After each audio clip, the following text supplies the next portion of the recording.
Those of you in this room that are over the age of 51, and I spot one or two of you,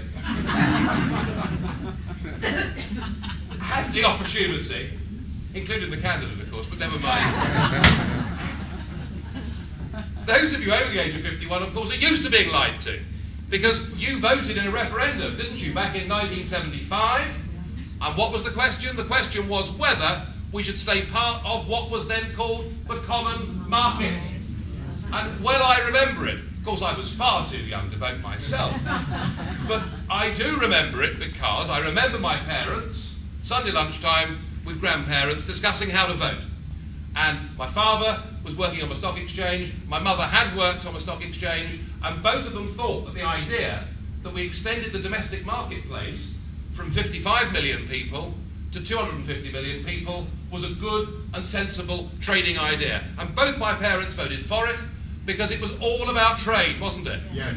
Wasn't about politics, no threat to your sovereignty, all these lies that were put out by Heath, by Wilson, by all of those political leaders back then. So we're used to being lied to, but we're still being lied to. And one of the things that really annoys me is when I see issue after issue put on the television, on the radio, in the newspapers, where the link between what is happening and where the decision originates isn't being made. What better example could there be than what's happening to our post offices? We're currently having 2,500 post offices that are being closed. And it's not just in the rural villages, it matters in towns and cities too. There's no question that places like post offices and pubs are real hubs of the community. You know, I still live in the same village in North Kent in which I was born. It's a small village, population about 800 people. 3 years ago, our post office closed. It's killed the village. Because the very fact that I would stop and buy a newspaper on the way to the station, you'd meet people, you'd see people, you'd talk to people, it gave you a sense of community. So post offices matter at every level. And yet why are we now closing 2,500 post offices? Well, firstly, because there was an EU directive that said that anything that was parcel size or bigger could no longer be under the monopoly control of our post offices. So what it meant was that the really profitable bits of the business, they had to compete with Deutsche Post and everybody else, and what they were left with was the unprofitable part of the business, though the part of the business that we've all valued since 1840, namely that we can send each other a letter, and whether it's from Nantwich to Crewe or from Nantwich to the Shetland Islands, it costs the same amount, doesn't it? The universal postal service. We have had, since 1840, without question, the best universal postal service in the world.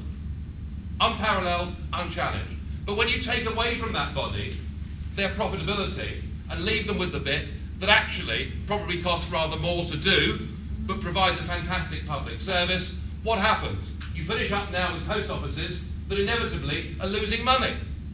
Now the government, of course, compounded all of this by taking away from many post offices all the other services. Very few post offices now where you can even renew a driving licence. And of course, when you went to the post office to renew your driving licence, the chances were you'd buy something else. So on a European level, partially at a UK government level, the profitability has gone. So then the government is left with a difficult decision. Does it subsidise loss-making post offices in order to help the social good that I talked about?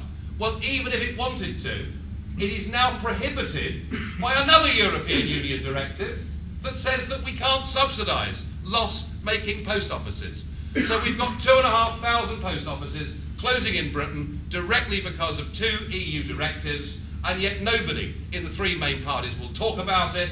In fact, the glory boy Tory, who's standing in the Crewe and Nantwich by-election, cites post office closures as one of his key concerns.